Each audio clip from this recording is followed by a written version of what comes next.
आज भी हो जो बराहीम सा ईमान पैदा,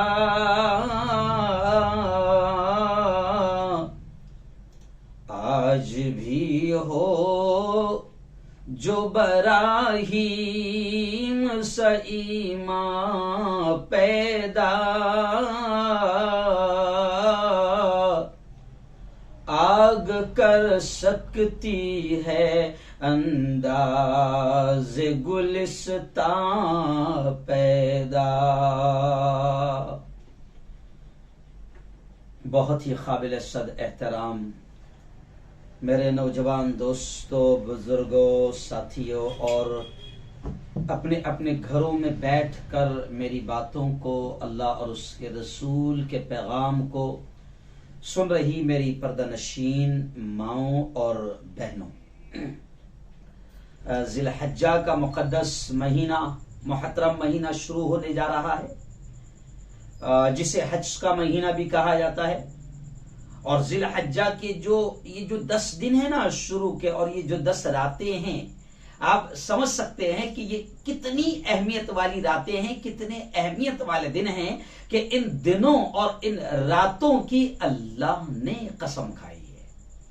कुरान में एक आयत आपने सुना होगा, वल फज्र वलयालिन अश्र, कि अल्लाह कहता है फज्र की कसम और 10 रातों की कसम। उलमा कहते हैं कि ये जो 1 जिलहज्जा से लेकर 10 जिलहज्जा तक ये जो 10 दिन और 10 रातें हैं, अल्लाह के यहाँ ये बड़ी एहतराम वाली रातें हैं, बड़े एहतराम वाले दिन हैं। और जैसे आज भी मैंने जुमा में, ईदगाह में जो जुमा का खिताब है, इसमें तमाम लोगों के सामने इस पैगाम को रखा कि जैसे रमजान में 1 का 70 भाव हो जाता है, अल्लाह बहुत खुश होता है। नफल कोई बंदा करता है तो अल्लाह फर्ज के बराबर सवाब देता है। एक फर्ज अगर अदा करता है तो अल्लाह उसे 70 फर्जों के बराबर सवाब देता है। ऐसे ही अल्लाह के हबीब सल्लल्लाहु अलैहि वसल्लम ने इन 10 दिनों के बारे में ये कहा है कि इन 10 दिनों में, इन 10 रातों में अगर कोई बंदा इबादत करता है, नेकी के काम करता है, सदका करता है, खैरात करता है, नेकियों के काम करता है, तो इन 10 दिनों और 10 रातों में भी नेकियों का अजर यूं समझिए कि कई गुना बढ़ा दिया जाता है। तो ये बड़े एहतराम वाले दिन हैं, बड़ी एहतराम वाली रातें हैं। इन्हीं दिनों में 5 दिन ऐसे होते हैं कि जिसपे बंदा हज करता है। अल हज अशहुरुम मालूमात। जी हाँ, अल्लाह ने कुरान में कहा ना कि हज के भी मालूम मुतअय्यन महीने हैं। तो हज का जो महीना है वो भी यही महीना है जो अभी 2 दिन के बाद शुरू होगा, जिलहज्जा जिसे कहा जाता है, जुलहज्जा, हज वाला महीना, हज वाला महीना।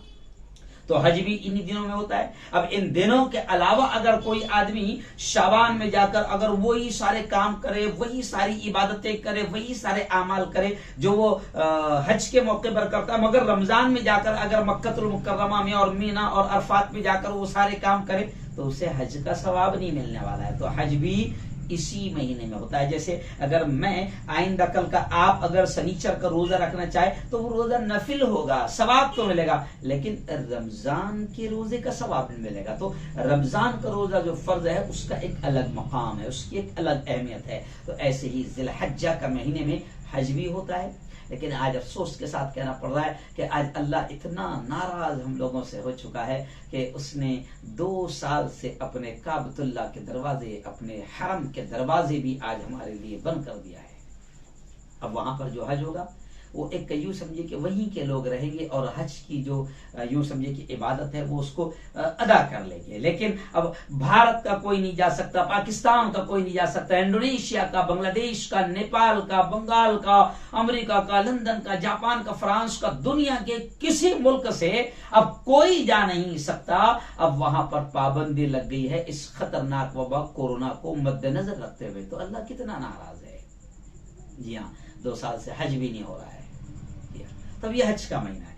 अब ऐसे ही इन दिनों में 3 दिन ऐसे आते हैं कि जिसके बारे में प्यारे आका सल्लल्लाहु अलैहि वसल्लम ने फरमाया कि उन 3 दिनों में यानी 10 जिलहिज्जा और 11 जिलहिज्जा और 12 जिलहिज्जा, प्यारे आका सल्लल्लाहु अलैहि वसल्लम ने फरमाया कि इन 3 दिनों में अल्लाह को कुर्बानी से ज्यादा कोई अमल पसंद नहीं है।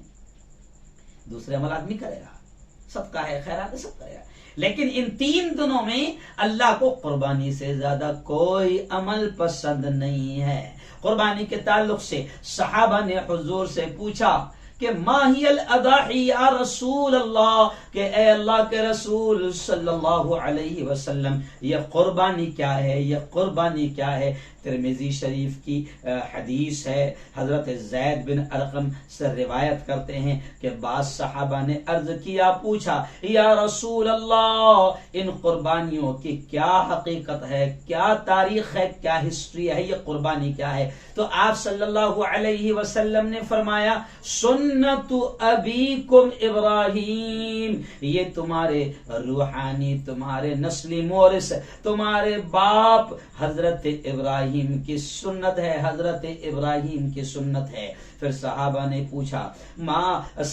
पूछा ए अल्लाह के रसूल, अर्ज किया या रसूल अल्लाह हमारे लिए इन कुर्बानियों में क्या अजर है, क्या सवाब है, अल्लाह क्या देगा, इसका क्या इनाम है। आका सल्लल्लाहु अलैहि वसल्लम ने फरमाया कुर्बानी के जानवर के हर बाल के बदले में 1 नेकी मिलेगी। सहाबा ने पूछा हुजूर करीम सल्लल्लाहु अलैहि वसल्लम वो जो ऊन वाले जानवर है जिसे हम दुम्बा कहते हैं या मेंढा कहते हैं, जिनमें बाल बहुत ज्यादा होते हैं, तो साहबा ने और पूछा कि क्या वो ऊन वाले जानवर का भी यही हिसाब होगा कि हर बाल के बदले में नेकी मिलेगी। अल्लाह के हबीब ने फरमाया हाँ, उनके भी हर बाल के बदले में 1 नेकी अल्लाह देगा।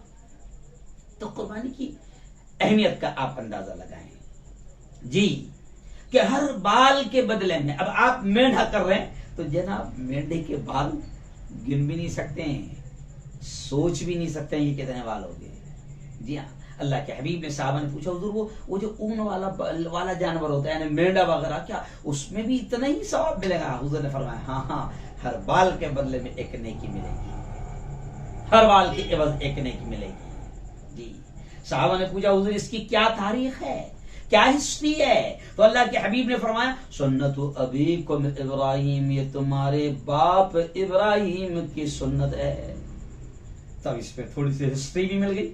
तो मैं थोड़ा सा ये भी आपको बता दूं कि कुर्बानी क्या है और अल्लाह को कितनी पसंद है, इसलिए कि आज का हमारा उन्वान ही है अल्लाह को प्यारी है कुर्बानी। तो कुर्बानी तो अल्लाह को बहुत प्यारी है जनाब। कुर्बानी की तफसील फिर करूंगा, लेकिन आपको बता दूं कि जैसे नबी साहबा ने पूछा हुजूर ये कुर्बानी क्या, तो कहा कि तुम्हारे बाप इब्राहिम की सुन्नत है। तो जनाब आप समझ सकते हैं कि कुर्बानी के ताल्लुक से अल्लाह ने भी अपनी किताब में इब्राहिम और इस्माइल के कुर्बानी का तस्करा किया है। जी हाँ, अल्लाह के एक बड़े नेक बंदे थे इब्राहिम, जिनके बारे में हम सुनते हैं कि अल्लाह ने इतना करीब किया और अल्लाह इनके इतना करीब हो गया कि हम इन्हें कहते हैं इब्राहिम खलीलुल्लाह, इब्राहिम अल्लाह के दोस्त, अल्लाह के यार, अल्लाह के जिगरी दोस्त, अल्लाह के यार। तो मैंने आज जुमा में भी कहा कि इब्राहिम खलीलुल्लाह है ना, और उनके बेटे मासूम इस्माइल, उनको लक़ब क्या दिया था? ज़बीहुल्लाह, अल्लाह के लिए ज़बा होने वाले। और ये कुर्बानी इब्राहिम खलीलुल्लाह की सुन्नत है, इस्माइल ज़बीहुल्लाह की सुन्नत है। ये कुर्बानी यादगार है हजरत हाजरा अलैहिस्सलातु व तस्लीम की, कि उन्होंने अपने लख्ते जिगर नूर नजर एक लोते एक लाल को अल्लाह के नाम पर कुर्बान करने के लिए तैयार हो गई। अल्लाह को हजरत हाजरा की भी बहुत सारी अदाएं पसंद आई, जिसमें ये भी एक अदा है कुर्बानी। हजरत इस्माइल मासूम छोटे से नन्हे से बच्चे हैं और वह भी कुर्बान होने के लिए अल्लाह के नाम पर ज़बा होने के लिए तैयार हो गए। अल्लाह को इस्माइल की अदा बड़ी पसंद आई और इस्माइल को हम ज़बीहुल्लाह कहते हैं कि अल्लाह के लिए ज़बा होने वाले। और इब्राहिम जिनको बड़ी उम्र में, बुढ़ापे की उम्र में अल्लाह ने एक बेटा दिया था और उसको भी कह दिया कि इब्राहिम अपने उस पसंदीदा चीज को, महबूब बेटे को हमारे नाम पर कुर्बान कर दो। तो कुर्बानी ये इब्राहिम, इस्माइल और हाजरा की अदाओं का नाम है और इनकी अदाएं अल्लाह को इतनी पसंद आई कि अल्लाह ने फिर क़यामत तक आने वाले साहिब माल इंसानों पर अल्लाह ने कुर्बानी को वाजिब कर दिया। अब हल्की सी झलक में थोड़ी सी झलक बता देता हूं कि कुर्बानी का थोड़ा सा वाकया क्या है, क्योंकि अगर सिर्फ वो इब्राहिम की जिंदगी बयान करूं तो मसला टाइम खत्म हो जाएगा। तो सिर्फ इतना ही कहूंगा कि इब्राहिम को अल्लाह ने खलील कहा, दोस्त कहा। और मैंने जुमा के आज के बयान में भी ये कहा कि याद रखो, अल्लाह खलील ऐसे नहीं बनाता है, दोस्त अल्लाह ऐसे नहीं बनाता है, बल्कि अल्लाह हर तरह से आजमाता है, ठोक बजा कर देखता है। अगर हम दुनिया में किसी से दोस्ती करें, दुनिया में अगर किसी से थोड़ा सा रिश्ता करने वाले हैं, तो हम हर तरह से चेक करते हैं। और अगर रिश्ता करना है जनाब तो बाहर से मालूम कर लेते कि है क्या रिश्ते के लायक, है क्या करीब करने के लायक, है क्या दोस्त बनाने के लायक, है क्या पार्टनर बनाने के लायक। तो जब अल्लाह किसी को दोस्त बनाए तो फिर अल्लाह तो अपने एतबार से आजमाएगा ना। तो याद रखो तारीख मिलती है कि इब्राहिम को जब अल्लाह ने खलील, अपना यार, अपना दोस्त बनाया, तो ऐसे नहीं बल्कि इब्राहिम को इतना आजमाया कि हम सोच भी नहीं सकते हैं। बल्कि मैंने बयान में कहा कि इब्राहिम को खलील बनाया तो अल्लाह ने बचपन से ही आजमा लिया कि इब्राहिम की आजमाइश पैदा होते ही इब्राहिम की आजमाइश शुरू हो गई कि इब्राहिम को ऐसे घर में पैदा कर दिया, ऐसे घराने में पैदा कर दिया जो उस जमाने में बुतों का होलसेलर घराना था। डीलर थे, होलसेलर थे, रिटेलर थे। उनके घर ही में, उनके खानदान ही में बुत बनाए जाते थे, मूर्तियां बनाई जाती थी और मूर्तियों को पूजा जाता था और मूर्तियों को उन्हीं के घराने वाले बनाकर बेचते थे, होलसेलर थे। तब बताओ कितनी बड़ी आजमाइश इब्राहिम की कि भैया ऐसे घराने में अल्लाह ने पैदा कर दिया जो पूरा के पूरा घराना कुफ्र में डूबा हुआ है, शिर्क में डूबा हुआ है और खुद बुत बनाता है और बुत बेचता है। इब्राहिम की बचपन से ही आजमाइश। फिर इब्राहिम ने बचपन ही में अल्लाह अल्लाह अल्लाह की तौहीद का पैगाम लोगों को दिया और अपने पूरे घराने को समझाते थे कि ये क्या कर रहे हो, ये तुम अपने हाथों से इनको बनाते हो, है ना, मिट्टी लेते हो, गारा लेते हो और फिर पानी भी नालिया का रहता है, कैसा कैसा पानी रहता है। अब आप देखो, जब कुम्हार जब कोई चीज बनाता है, मूर्ति भी अगर बनाता है तो बहुत एहतमाम से थोड़ी बनाता है कि उस पर जमजम का पानी डालेना। नालिया का पानी भी रहता है, गंदा पानी भी रहता है, नापाक पानी भी रहता है, गारा कैसा रहता है। फिर इब्राहिम समझाते कि क्या है, तुम अपने हाथों से इनको बनाते हो, फिर इनको पूछते हो, इनकी इबादत करते हो, इनको अपना दर्द सुनाते हो, इनको अपना दुखड़ा सुनाते हो, ये सुन नहीं सकते, ये बोल नहीं सकते, ये समझ नहीं सकते, क्या करेंगे? तुम अपने हाथ से इनको बना रहे हो और अपने हाथ से बनाई हुई मूर्तियों को तुम खुदा बना ले रहे हो। तो इब्राहिम बहुत समझाते, आखिर फिर वो लंबा चौड़ा वाकया है कि इब्राहिम ने समझाने का निराला अंदाज में निकाला और फिर एक मर्तबा सारे खुदाओं को, किसी का हाथ, किसी की गर्दन, किसी का पांव, किसी का कुछ तोड़ ताड़ के रख दिया। और जब वो पूरी कौम जो है वो मेला मनाने के लिए बाहर जाती थी तो इब्राहिम ने वो जो हॉल में रखे हुए थे सैकड़ों मूर्तियां, सैकड़ों खुदा रखे थे। और फिर अजीब चीज है, बारिश का खुदा अलग, बेटे देने वाला खुदा अलग, धंधे पानी में अगर प्रॉब्लम आ रहा तो उसका खुदा अलग, तो सबके अलग अलग खुदा थे। तो हंसी भी आती है, आज भी इंसान ये काम कर रहा है, आज भी इंसान ये काम कर रहा है। जी हाँ, बल्कि मैं क्या काफिरों की बात करूं, ईमान वाला भी कर रहा है। क्यों? बेटे नहीं पैदा हो रहे, बच्चे नहीं पैदा हो रहे तो अलग बावा है, और मशहूर हो जाती है बावा इसमें स्पेशल है, ये बावा इसमें स्पेशल है, बच्चे नहीं हो रहे तो यहाँ आने का है ना। जैसे बीच में निकले थे चटनी वाले बाबा, नारियल वाले बाबा, झाड़ा वाले बाबा, लुंगी वाले बाबा, तो अलग अलग बाबा रहते हैं। आज तो इंसान ने, मुसलमान ने, अहले, मैं क्या गैरों की बात करूं, क्या काफिरों की बात करूं, तो उस वक्त भी बाकायदा जैसे आज अलग अलग, बारिश नहीं हो रही तो इसके पास में मसला रखो, बच्चे नहीं हो रहे तो इसको सुनाओ, रिस्क में मसला आ रहा तो इसको सुनाओ, धंधा नहीं चल रहा इसको सुनाओ, दुकान नहीं चल रही इसको सुनाओ, खेती में अगर मसला आ रहा है, प्रॉब्लम आ रहा है, इसको नहीं। तो इब्राहिम कौम को समझाते थे, नहीं मानती थी। आखिर इब्राहिम ने एक दिन जब पूरी कौम बाहर मेले में गई थी तो इब्राहिम ने वो हॉल में जहां सब रखे थे तो कुल्हाड़ी ली और धड़ाधड़ किसका हाथ, किसका पैर, किसके मुंह, किसकी गर्दन, किसका जो तोड़ ताड़ दिया। और जब पूरी कौम आई, देखा ओहो खुदाओं का इतना बेकार हाल, इतनी बुरी स्थिति, किसने की है इतना बड़ा दंगा, किसने तोड़ा? तो आखिर सबने कहा कि ये काम तो सिर्फ इब्राहिम ही कर सकता है, इब्राहिम ही कर सकता है। खैर इब्राहिम को लाया गया तो इब्राहिम ने कहा कि चलो ठीक है, वहीं पर चलते जहां पर ये प्रॉब्लम हुआ है, जहां पर तोड़ताड़ हुई है। और इब्राहिम आए, पूरी कौम साथ में थी। इब्राहिम पूरी कौम के साथ में उन बुतों से पूछ रहे, जिसकी गर्दन टूटी उससे पूछ रहे, भाई तेरी गर्दन तोड़ा किसने, तेरा पाँव किसने तोड़ा, तेरा हाथ किसने तोड़ा? जब ऐसे सवाल तो मूर्तियों से करने लगे तो कौम भड़क गई और कौम खुद कहने लगी, इब्राहिम बेवकूफ समझते हैं हमको, बावला समझते हैं हमको, ये सुन नहीं सकते, इनसे पूछ रहा है, ये बोल नहीं सकते, इनसे कह रहा है, पूछ रहा है। तो इब्राहिम ने कहा, मैं यही तो तुमको समझा रहा हूं कि जो सुन नहीं सकते उनको सुनाते क्यों हो, जो बोल नहीं सकते उनसे बात करते क्यों हो, इनको दुखड़ा सुनाते क्यों हो। तो खैर लंबा चौड़ा वाकया है। फिर इब्राहिम की आजमाइश ये हुई कि फिर इस पर सदा ये मिली इब्राहिम के लिए कि आग खतरनाक तैयार की गई और फिर उस आग में बकायदा इब्राहिम को, लंबा चौड़ा वाकया, इब्राहिम को डाला गया और इब्राहिम उस वक्त भी पीछे नहीं हटे, जबकि उस वक्त वो बच्चे थे। अल्लाह ने फिर इब्राहिम को जैसी आग में डाला गया तो फिर अल्लाह ने उस आग को हुक्म दिया। कुरान में आयत है, कुलना या नारु कूनी बरदन वस्सलामन अला इब्राहिम। अल्लाह कहता है कि हमने कह दिया आग से, ए आग कूनी बरदन, ठंडी हो जा इब्राहिम के लिए, वो सलामन, और सलामती हो जा। इब्राहिम उस आग में, बच्चे हैं ऐसा खेल रहे हैं और इब्राहिम कहते हैं ऐसा मजा आया कि किसी बागीचे में भी ऐसा मजा नहीं आया होगा, आग ठंडी हो गई। तो इब्राहिम को बहुत तरह से अल्लाह ने आजमाया, अल्लाह ही ने इम्तिहान लिया, बहुत तरह से आजमाया और इब्राहिम हर इम्तिहान में कामयाब हुए। इसलिए इकबाल रहमतुल्लाहि अलैह ने कहा, जो मैंने शुरू में शेर पढ़ा, कि आज भी हो जो इब्राहिम सा ईमान पैदा, आग कर सकती है अंदाज गुलिस्तां पैदा। कि आज भी कुछ भी हालात आ जाए, अगर आज भी हम हमारे बाप इब्राहिम के जैसा ईमान बनाएं तो फिर हर हालात का हम मुकाबला कर सकते हैं।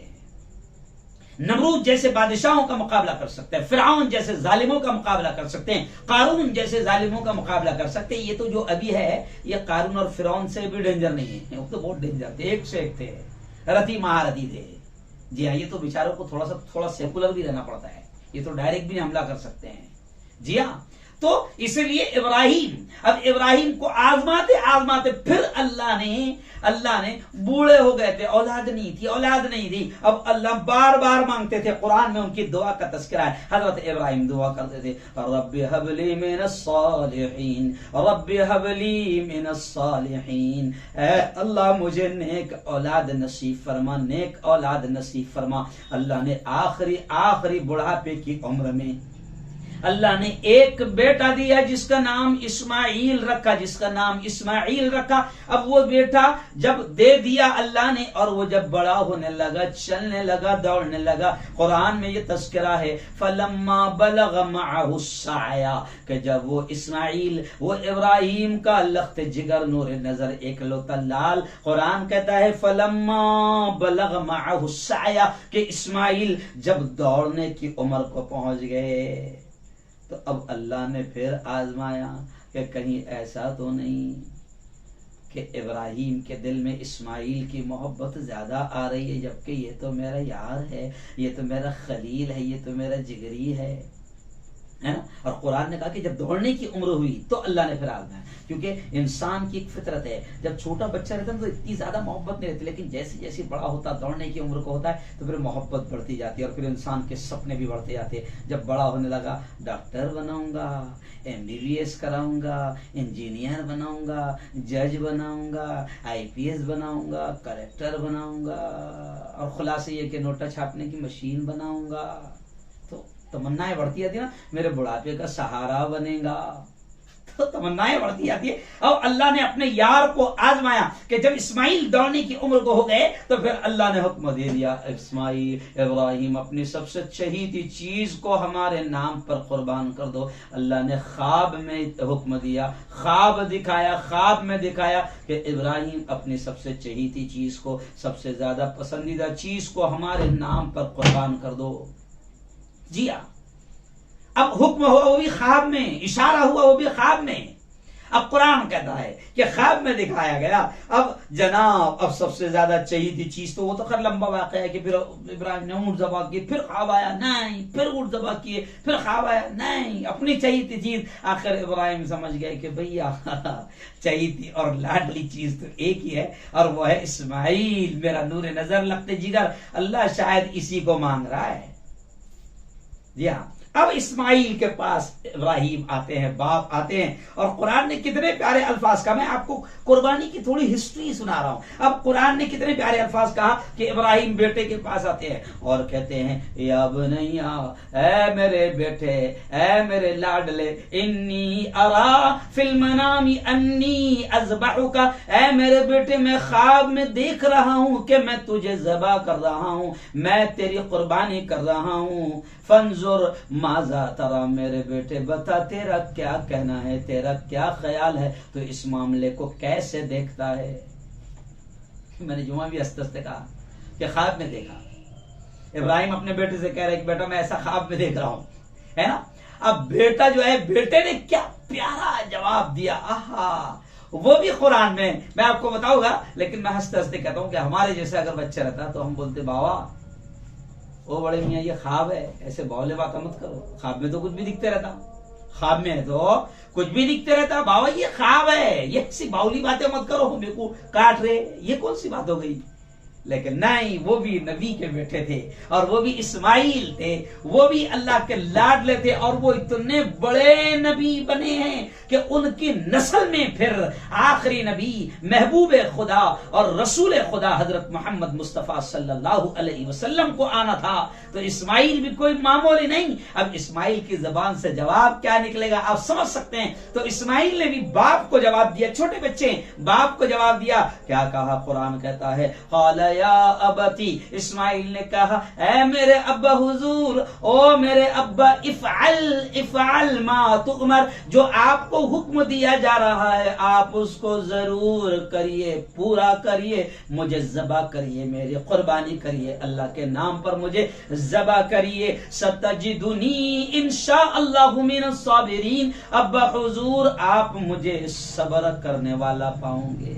आहा, लाडले में जवाब दिया। इसलिए इकबाल ने कहा कि वो फैजान नजर था या कि मकतब की करामत थी, वो फैजान नजर था या कि मकतब की करामत थी। सिखाए किसने इस्माइल को आदाब फर्जंदी, किसने ये आदाब किसने सिखाया कि एक छोटा सा बच्चा बाप को ये कह रहा है, मकतब का पढ़ने वाला छोटा सा बच्चा बाप को ये कह रहा है कि अब्बा हुजूर जो आपका हुक्म दिया जा रहा है पूरा कीजिए। अब जनाब यह है कुर्बानी की हल्की सी हिस्ट्री। अब इस्माइल ने यह कह दिया, अब इब्राहिम ज़बा के लिए तैयार हो गए, ज़बा के लिए तैयार हो गए।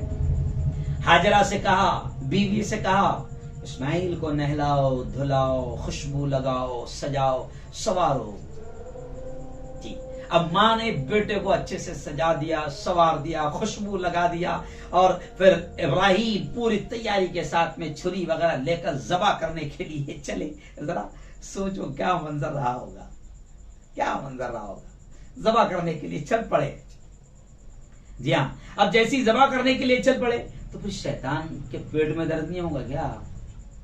शैतान को तो मरोड़ होगा, ओ ये अगर इतना बड़ा काम करेगा तो अल्लाह इससे कितना खुश होगा, है ना। अब शैतान आ गया, बिल्कुल शैतान आ गया। सबसे पहले कहा आया हाजरा के पास, होम मिनिस्टर, क्योंकि चाबी वहीं से घूमती है।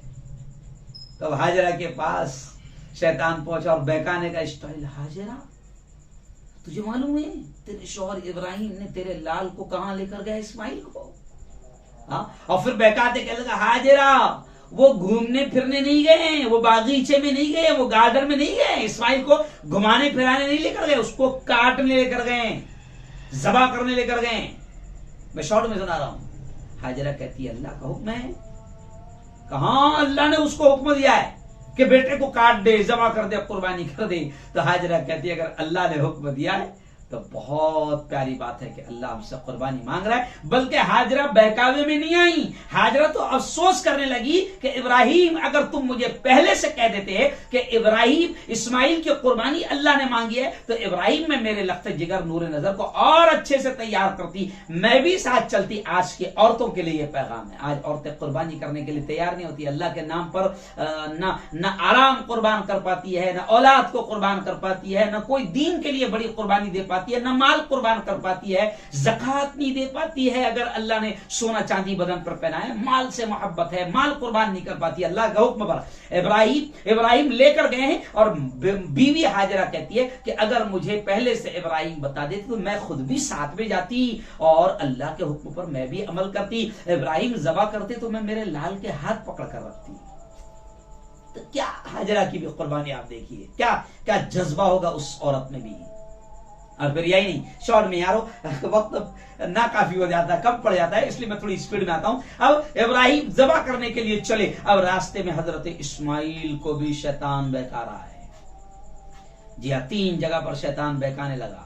तो आज भी हजरत इस्माइल को जब जब शैतान ने बहका, तेरा बाप अरे बुड्ढा मारने ले जा रहा, हाथ में देख छुरी है खतरनाक, तेरा गला काटने वाला है बड़े मियां, क्यों इस्माइल को बहका रहा है। अब इसको कमबख्त को क्या मालूम कि बेटा खुद कहता है कि अब्बा जो हुक्म हुआ है बिल्कुल करिए, आप मुझे तजिदुनी इंशाअल्लाह मिनस साबिरीन। अब इस्माइल ने उठाए और शैतान को पत्थर मारे। तो थोड़ी थोड़ी दूर पर 3 मरतबा शैतान बहकाने के लिए आया तो तीनों जगह इस्माइल ने कंकर मारे। अब इस्माइल उस मासूम की अदा अल्लाह को इतनी पसंद आई कि अल्लाह ने इस्माइल की उस स्टाइल और उस अदा को इतना पसंद किया कि कयामत तक जितने लोग हज करेंगे तो वहां 3 जगह जहां शैतान ने बहकाया था और इस्माइल ने शैतान को कंकरी मारी थी, अल्लाह ने तमाम हाजियों पर उसको जरूरी कर दिया। अगर कोई हाजी कंकरी नहीं मारेगा 3 दिन तक के वो तीनों शैतानों को जहां तीनों जगह पर जहां जहां बहकाया था तो उसका हज ही नहीं होगा। अब लोग जाते हैं बाकायदा उस जगह पर कंकरी मारते हैं और कुछ लोग तो एकदम गुस्से में मारते हैं, यहां बहकाया था यार तो जूते चप्पल भी मार देते हैं। वो बीच में 3 साल पहले एक वीडियो वायरल हुई थी, एक बड़े एकदम ऐसा करके दम करके मार रहे थे, तू था, तूने बहकाया था। तो खैर अब वो इस्माइल को की वो अदा अल्लाह को बड़ी पसंद आई। आज हाजियों को उन तीनों जगह पर कंकरी मारना पड़ता है। खैर आगे आइए, अब जुबा होने के लिए लिटा रहे हैं तो वाकयात मिलते हैं। जुबा होने के लिए लिटा रहे हैं तो बच्चा खुद कहता है, इस्माइल वो लाल खुद कहते हैं, अब्बा हुजूर आंखों पर पट्टी बांध लो, कहीं ऐसा ना हो कि आपकी नजर जो है वो मेरे चेहरे पे पड़ेगी, आपकी नजर अगर मेरे चेहरे पे पड़ेगी तो अब्बा हुजूर हो सकता है कि मेरी मोहब्बत आपके दिल में जाग जाए और आपको थोड़ा सा ज़बा करने में देरी ना हो जाए। देरी ना, अब्बा हुजूर चेहरे पर अपने पट्टी मान लो और मुझे औंधा लिटा दो, मुझे औंधा लिटा दो। वैसे ही किया गया। अब जनाब क्या मंजर रहा होगा, जरा सोचो। एक बाप अपने लख्त जिगर के को ज़बा करने जा रहा है, हाथ में छुरी है, और जैसी फिर छुरी घुमाते हैं तो छुरी चलने का नाम नहीं लेती, चलती नहीं है। तो हमारे उस्ताद, मुझे आज तक के वो स्टाइल याद है मेरे उस्ताद मौलाना नसीमुद्दीन मिफ्ताही की, मौलाना रियाजुद्दीन फारूकी साहब की, वो सब स्टाइल मुझे आज तक याद है। वो जब कुर्बानी का ये वाक़या बयान करते थे तो इब्राहिम वो कहते थे कुर्बानी, इब्राहिम छुरी चला रहे, छुरी नहीं चल रही है, तो गुस्से में इब्राहिम ने छुरी को पटक भी दिया, तो अल्लाह ने छुरी को जबान दी। तो छुरी कहने लगी, इब्राहिम हम पर गुस्सा मत करो, तुमको हुक्म है काटने का, तुम काट रहे हो, मुझे हुक्म है नहीं काटने का, मैं नहीं काट रही हूँ। दोनों भी अल्लाह के हुक्म पर अमल कर रहे हैं। फिर खैर इस्माइल फिर छुरी को तेज करते, चलाने की कोशिश करते, सट करके फिर गर्दन कट जाती है। देखते हैं पट्टी खोलकर तो छोटा लाल इस्माइल लख्त जिगर साइड में, और उसकी जगह पर एक जन्नत से दुम्बा आकर ज़ुबा हो गया। और अल्लाह ने आवाज दी, या इब्राहिम या इब्राहिम, ओ मेरे यार, तूने ख्वाब को सच कर दिखाया, रुया, तूने ख्वाब को सच कर दिखाया। मैंने तुझे लख्ते जिगर को ज़बा करने के लिए कहा, तूने मान लिया, तेरी यारी पर मैं कुर्बान। अल्लाह ने हुक्म दिया, या इब्राहिम रुया इन्ना कज़ालिका नज्जिल मुहसिनीन, इब्राहिम तूने ख्वाब को भी सच कर दिखाया, हम एहसान करने वालों का बदला ऐसे ही देते हैं। हमने जानवर को जन्नत से लाकर ज़बा करा दिया। लेकिन अब ये अदा अल्लाह को इतनी पसंद आ गई कि फिर अल्लाह ने क़यामत तक आने वाले अहले ईमान पर, जो साहिब माल हैं, जिनको अल्लाह ने माल दिया है, अब अल्लाह ने क़यामत तक आने वाले अहले ईमान पर कुर्बानी को वाजिब कर दिया है। यह है थोड़ी सी हिस्ट्री कुर्बानी की। क़यामत तक आने वाले इंसानों पर अल्लाह ने वाजिब कर दिया। और फिर यही नहीं, अल्लाह ने कहा कि उन कुर्बानी के 3 दिनों में मुझे कुर्बानी से ज्यादा कोई अमल पसंद नहीं। जी, कुर्बानी अल्लाह को बहुत प्यारी है। इसलिए मैंने कहा, आज के उन्वान रखा कि अल्लाह को प्यारी है कुर्बानी, अल्लाह को प्यारी है कुर्बानी। आइंदा हफ्ते में आपको कुर्बानी का मकसद भी बताऊंगा, अल्लाह क्या चाहता है। ये इतने लाखों करोड़ों जानवर पूरी दुनिया में ज़बा हो रहे हैं, आखिर क्या चाहता है अल्लाह, मुसलमान से क्या चाहता है, कुर्बानी करने वाले ईमान वाले से क्या चाहता है, वो भी मैं सारी चीजें बताऊंगा। लेकिन आज मैंने सिर्फ एक बैकग्राउंड कुर्बानी का आपके सामने रखा कि कुर्बानी का यह वाक़या है कि इब्राहिम और इस्माइल और हाजरा, ये एक अपने लख्ते जिगर नूर नजर एकलौते एक बेटे को कुर्बान करने के लिए तैयार हो गए। अल्लाह को उनकी अदाएं पसंद आई और अल्लाह ने क़यामत तक आने वाले इंसानों पर कुर्बानी को वाजिब कर दिया।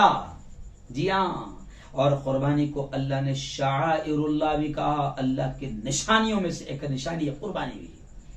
जैसे सफा मरवा पहाड़ी के बारे में अल्लाह ने कुरान में क्या कहा, इन्ना सफा वल मरवत मिन शाइरिल्लाह, के सफा और मरवा अल्लाह के शाइर में से है, अल्लाह के निशानियों में से है। ऐसे ही कुर्बानी को अल्लाह ने कहा, कुर्बानी को अल्लाह ने कहा, वल बुदुन जअलनाहा लकुम मिन शाइरिल्लाह लकुम फीहा खैर। अल्लाह कहता है कि कुर्बानी के इन जानवरों को भी अल्लाह ने अपनी निशानियों में से एक निशानी बना दिया। तो याद रखो, अल्लाह ने कुर्बानी को शाइरुल्लाह कहा, अल्लाह ने अपनी निशानी बताया कुर्बानी को। जैसे अल्लाह ने सफा और मरवा को निशानी बताया, तो कुर्बानी तो अल्लाह की निशानियों में से एक निशानी है। तो क्या नाउज़ु बिल्लाह अल्लाह की निशानियों का हम सौदा करेंगे? क्या अल्लाह की उस अहम इबादत के एतबार से हम कंप्रोमाइज करेंगे? नहीं, बिल्कुल नहीं हो सकता है। कुर्बानी तो हम पर वाजिब है, तो कुर्बानी करेंगे। और ये भी एक खास बात है, ये भी एक खास बात है कि हमारे इस प्यारे मुल्क हिंदुस्तान में, भारत में के संविधान में खास तौर से हमें अपना ये राइट संविधान ने भी दिया है, हमारे मुल्क के कानून ने भी दिया है कि चाहे वो किसी भी धर्म का मानने वाला हो, हर धर्म वाले को अपने अपने धर्म की जरूरी चीजों पर अमल करने की आजादी के साथ संविधान ने इजाजत दी है। तो यह हमारा राइट भी है, कोई इससे मना नहीं कर सकता हमें। कोई रोक नहीं सकता, कोई पुलिस, कोई सीएम, कोई पीएम, कोई रोक नहीं सकता। हमारा संवैधानिक हक है। कुर्बानी हर अहले ईमान पर जो साहिब माल हो वाजिब है, कुर्बानी होगी। अब अगर कोई कोरोना की आड़ में अगर हमको ये कहे कि अलामती कुर्बानी कर लो, तो अलामती कुर्बानी उर्बानी हमारे यहाँ नहीं है।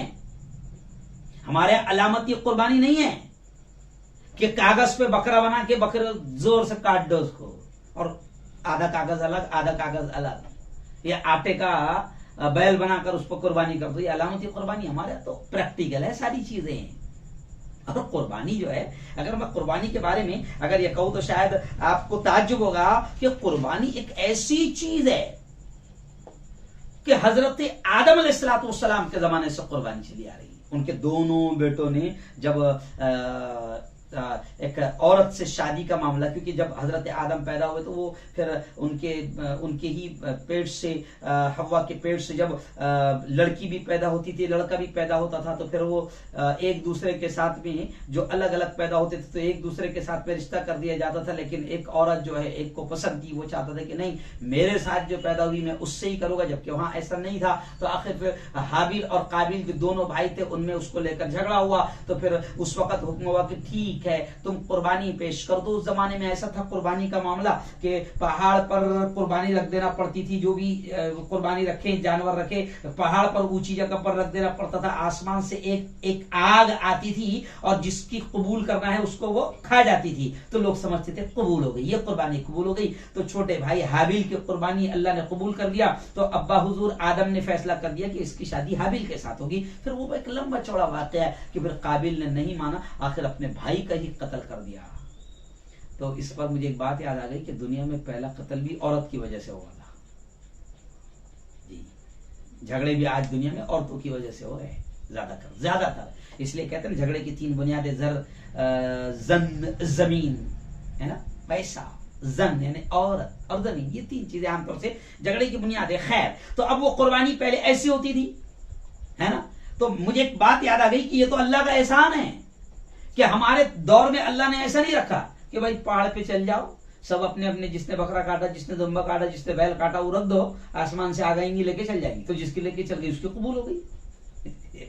तो अगर ऐसा रहता था ना, याद रखो अल्लाह ने उम्मत मोहम्मदी पर बहुत बड़ा एहसान किया है। ऐसा नहीं रखा, बल्कि कुर्बानी काटता भी तू है, खाता भी तू है। गुर्दे, कलीजी का नाश्ता, गुर्दे का नाश्ता, फिर पायों का नाश्ता, फिर 1 साल तक के गोश्त की चटनी, आहा, तो खाता भी तू है। और अल्लाह ने पहले कुर्बानी का सिस्टम था कि जो कुर्बानी अल्लाह ने कबूल कर लिया तो आसमान से आग आती थी, लेके चले जाती थी। अब मान लो मैंने कुर्बानी किया, मोहल्ले में सबने कुर्बानी की है, और समझो किसी की आसमान से किसी की आग आई और किसी की कुर्बानी लेके चल गई और मेरी नहीं लेकर गई, तो पूरे मोहल्ले में मशहूर हो जाएगा। क्या मशहूर हो जाएगा? मुफ्ती आरूफ की कुर्बानी अल्लाह ने कबूल ही नहीं करा। तो कितनी बड़ी पोल खुल जाएगी अपनी। तो अल्लाह ने, उलमा कहते हैं कि अल्लाह ने हमारे ऐब भी छुपा के रखा कि आज कबूल हो ना हो, खा पी तो ले बेटा। फिर तूने क्या नियत से करा था? दिखावा करा था, क्या करा था? शान दिखाया था, पूरे मोहल्ले में जानवर को लेके घुमा था और बताने की कोशिश किया था कि मेरे जैसा यार के जैसा तो जानवर तो किसने नहीं लाया। हाँ, तो तूने, तेरी क्या नियत थी? ठीक है, यहां तो फैसला नहीं होगा, वो हशर के मैदान में फैसला होगा। अगर यहां फैसला हो जाता था तो अच्छों की पोल खुल जाती थी, है ना। अब मान लो अगर किसी की आसमान से आग नहीं आई और उसके जानवर को नहीं खाती थी, तो लोग क्या बोलते थे? मैं पहले ही बोलता था उसका 2 नंबर का है, आराम का है, 2 नंबर का, अल्लाह कहां से कबूल करेगा। तो अच्छों की पोल खुल जाती थी। तो खैर, अल्लाह का एहसान है कि अल्लाह ने ये छुपा कर रखा। जी हाँ, लेकिन याद रखो कुर्बानी हम मुसलमानों के लिए मजहबी फरीजा है, ये एक पर्सनल लॉ है, हमें उस पर अमल करना है। और इस्लाम में कुर्बानी की अहमियत है। और कुर्बानी याद रखो, मैं तो हिंदू भाइयों से भी कहूंगा कि पूरी हिस्ट्री पढ़ो। कुर्बानी कौन से धर्म में नहीं है? यहूदियों में भी कुर्बानी है, ईसाइयों में भी कुर्बानी है, और हिंदुओं में भी कुर्बानी, उसको वो बलि कहते हैं, बलिदान कहते हैं। और कुछ खास खास जगह है, मंदिर है, वहां जाकर वो जानवरों को काटते हैं। ये तो अल्लाह का शुक्र है, देखो बुरा मत लगने देना हिंदू भाइयों, हमारे यहाँ तो जानवर को ज़बह करते वक्त भी रहम सिखाया गया है। और हमें कहा गया है कि छुरी तेज रखना, एक जानवर को दूसरे के सामने ज़बह नहीं करना, और छुरी इतनी तेज रखना कि जानवर को तकलीफ ना हो। और बाकायदा काटने का तरीका बताया गया है कि जहां पर जल्दी से जानवर जो है वो पूरी तरीके से ठंडा हो जाएगा, तड़पेगा नहीं। तो हमारे यहाँ तो जानवर को ज़बह करते वक्त भी बाकायदा रहम सिखाया गया है। लेकिन बुरा मत लगने देना, हमने बलि का देखे कि आपके यहाँ तो बस ऐसे जानवर को लगा दिया और एक आधा धन करके बड़ा खंजर मारता है, गर्दन दूर जाती है, जानवर तड़पता है, ऐसा मंजर होता है कि देखा भी नहीं जाता है। तो कुर्बानी, चाहे आप उसे बलि कहे जो भी कहे, लेकिन हर मजहब में कुर्बानी है। अब इस्लाम में कुर्बानी है और उसे शाइरुल्लाह कहा गया है, और इब्राहिम हमारे बाप की सुन्नत है। तो ये कुर्बानी से जो रोकने की बातें हो रही ना, है ना। अच्छा, बास तो हम में भी पागल है, ज्यादा पढ़ लिखते हैं ना, सेकुलर, ज्यादा ही सेकुलर बन जाते हैं, है ना। वसीम रिजवी जैसे कुत्तों की तो कमी है नहीं हमारे इसमें भी। अब तो हमारे इसमें भी बाकायदा पालतू कुत्ते रखे जा रहे हैं। तो वसीम रिजवी जैसा जब कुरान की आयतों को ये करने का कहता, तो हमारे इसमें भी कुछ पागल है जो कहते क्या फायदा इतने जानवरों को, लाखों करोड़ों जानवरों को काटने का। बताऊंगा इंशाल्लाह, उसका भी फायदा बताऊंगा, दुनिया के हिसाब से भी फायदा बताऊंगा। लेकिन खैर, इस्लाम ने कुर्बानी की इजाजत दी है और कुर्बानी हर जगह है। और अगर कोई ये कहता है, मिसाल के तौर पर, चलो बात याद आ गई तो कह रहा हूं कि कुछ लोग कहते नहीं जान लेना अच्छी चीज है और जानवरों में जान है, तो मैं उन लोगों से कहता हूं जो अपने आप को बहुत ओरिजिनल शाकाहारी कहते हैं या जान लेना पसंद नहीं करते हैं, तो क्या फलों में जान नहीं है, सब्जियों में जान नहीं है, पेड़ पौधों में जान नहीं है? शेतकरियों से पूछो, कुछ पेड़ ऐसे होते हैं कि आप तो जान की बात कर रहे हैं, अरे पौधों में भी मर्द औरत रहते हैं, बाकायदा मर्द औरत की तरह उनका मिलाप करवाया जाता है तो फसल अच्छी आती है। का बेवकूफ बना रहे हो।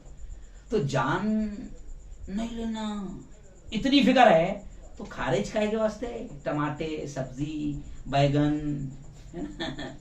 तो ये सब फालतू बातें हैं, ये सिर्फ एक शरारत है। कुर्बानी से रोकने की बात करना ये महज एक शरारत है। जैसे जानवर में जान है, ऐसी हर पेड़ पौधा, फल, सब्जी, सब में जान है।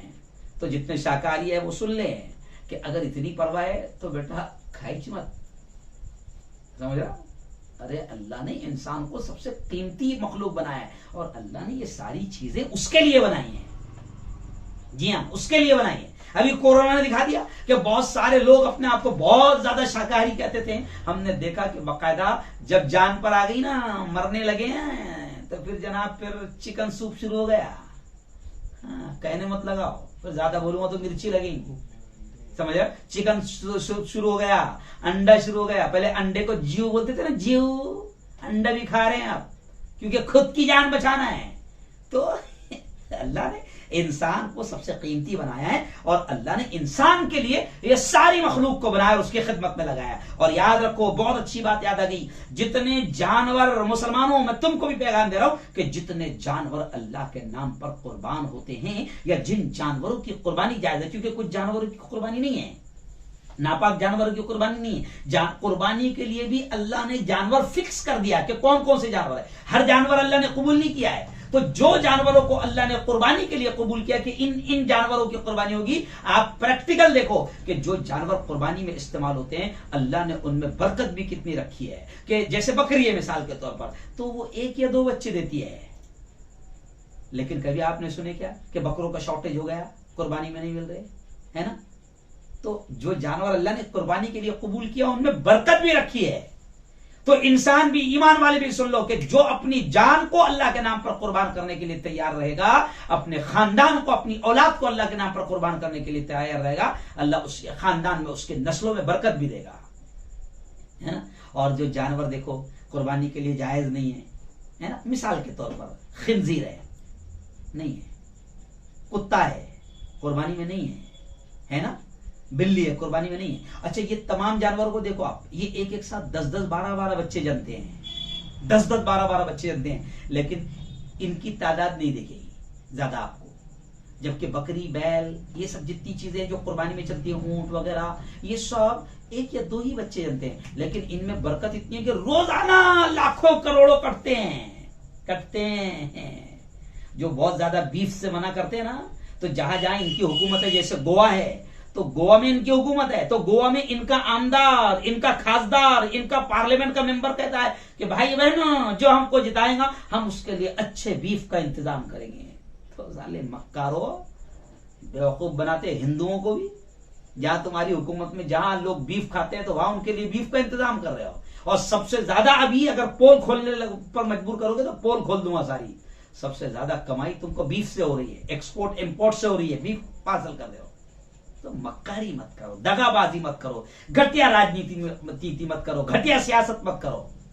मुल्क में अमन अमान को बना रहने दो। और मुल्क के संविधान ने जब कहा है कि हर एक को आजादी के साथ अपने धर्म पर अमल करने की इजाजत है, तो किसी के धर्म में टांग मत अड़ाओ। जी हाँ, मक्कारी मत करो। तो खैर, कुर्बानी से रोकने की जितनी बातें होती है ये सिर्फ एक शरारत है, लेकिन मुसलमानों का भी काम है कि वो अल्लाह के फरीजे को, अगर अल्लाह ने आपको माल दिया है, आप साहिब माल है, तो आप पर कुर्बानी वाजिब है। और अब खैर शॉर्ट में, अब 2 मिनट में आपको बता दूं कि साहिब निसाब किसको कहते हैं, जितना माल।